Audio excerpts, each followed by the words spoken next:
Mr Speaker, I'm pleased to be able to take this opportunity to support those who have worked so hard to bring the Takutai Moana bill to this point of the legislative process, and that's my colleague, the Honourable Chris Finlayson, Peter Sharples and Tariana Turia, and of course the Select Committee, which has heard so many strong views so often over such a long period of time. And I think they've done a very good job in that respect. Mr Speaker, there's no doubt that strong views may well continue to be expressed on this piece of legislation.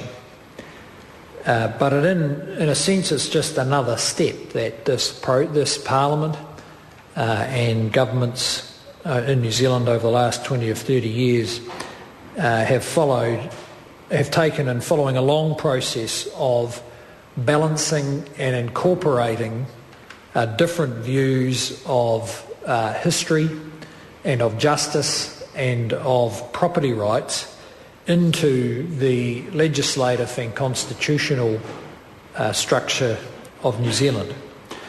And I might say that each time those steps have been taken, similar anxieties have been expressed, and anxieties that are not without anxieties that are understandable and sometimes have, and on occasions, including in this process, have led to an improved balance of rights and recognition. And if I think of two examples where similar anxieties have been expressed now, both by Maori and by others. One was around the fisheries settlement. I represent part of New Zealand with my electorate had about 3,000 miles of coastline. And so the fisheries settlement mattered. Many of the anxieties that were expressed at that time have not come to pass. And another step taken by Parliament and government in New Zealand was when the first large-scale treaty settlements occurred in the mid-90s. Again, these decisions were surrounded by a good deal of anxiety. But I might say that in each of those cases, progress was made. And it was made because people had a sense of fairness about the way the dealings were done, and those dealings led to certainty. And there's no doubt that when people have certainty about their rights, particularly their property rights, it then enables them to take a forward-looking view based on enterprise and progress rather than a backward-looking view based on injustice or uncertainty. And it allows them then to get on with making a positive use of those rights as a liberal capitalist economy allows them to do. This has certainly been the case in the follow-on from the settlement of fishing claims and the follow-on of settlement of treaty settlements, where those who have settled have found it almost without exception a positive experience. In the case of fishing rights, it's allowed the development of one of the better fishing management systems in the world and the development of a strong base of wealth and expertise around the certainty, not just certainty for Maori, but certainty for everyone else who has an interest in fishing in New Zealand. And that's the context in which I think we should see the Takutai Moana bill. It's based on, I think, three important principles. One is that the court should be open to all citizens. The second, that all property rights should be respected, and that includes common law rights, that is, rights established by use and custom.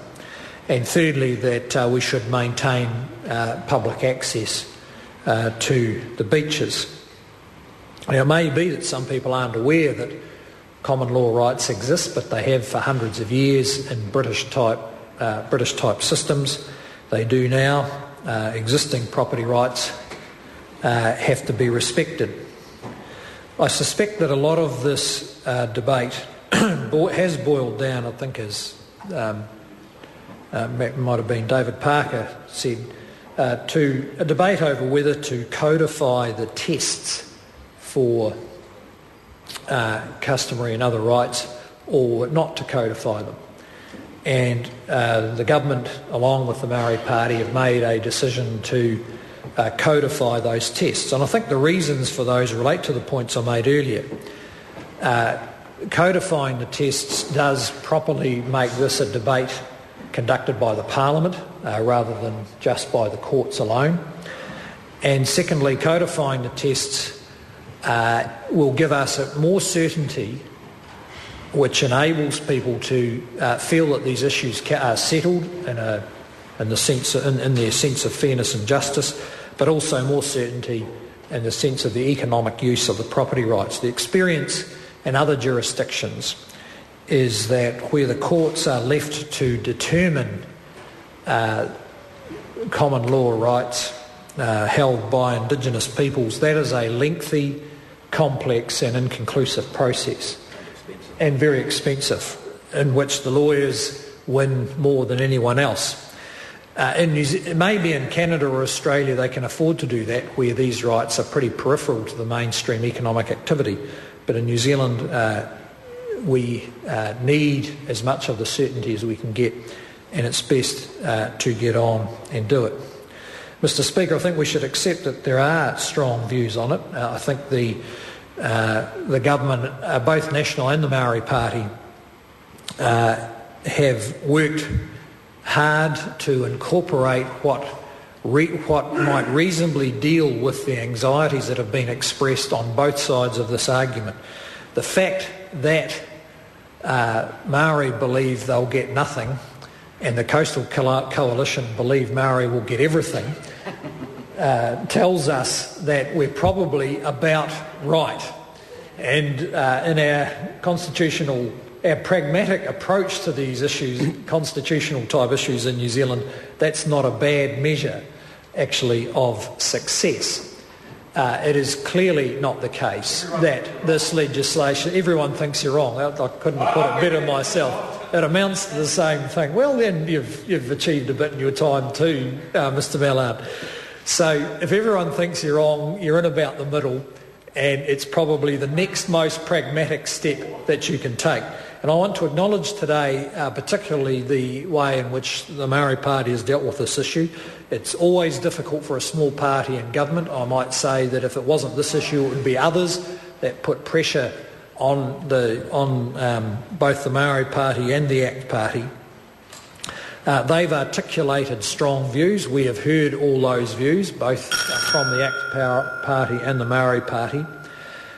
We have the choice as a government or a parliament to just drop the issue because it's too difficult and hope that in the future it'll be solved or that someone else will solve it.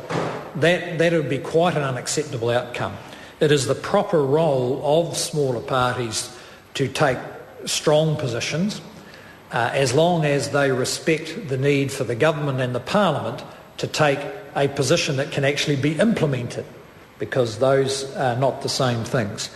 And I think in both cases here, the smaller parties, certainly that we've dealt with in government, respect the role of government in coming to a conclusion to a debate which would otherwise go on endlessly and, in my view, destructively. And that is why the government is taking this step, and particularly want to acknowledge the Maori Party with the pressures that have come to bear on them in making the very difficult but right decision to back progress rather than continued argument.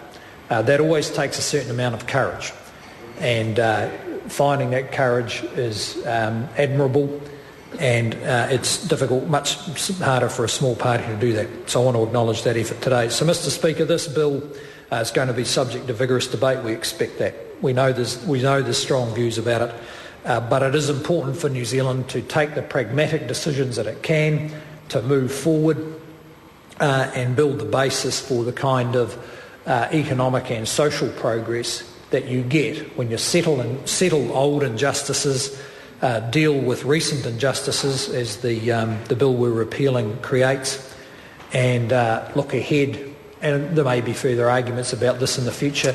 Sorry We to can't interrupt the stop people honourable thinking member. about it.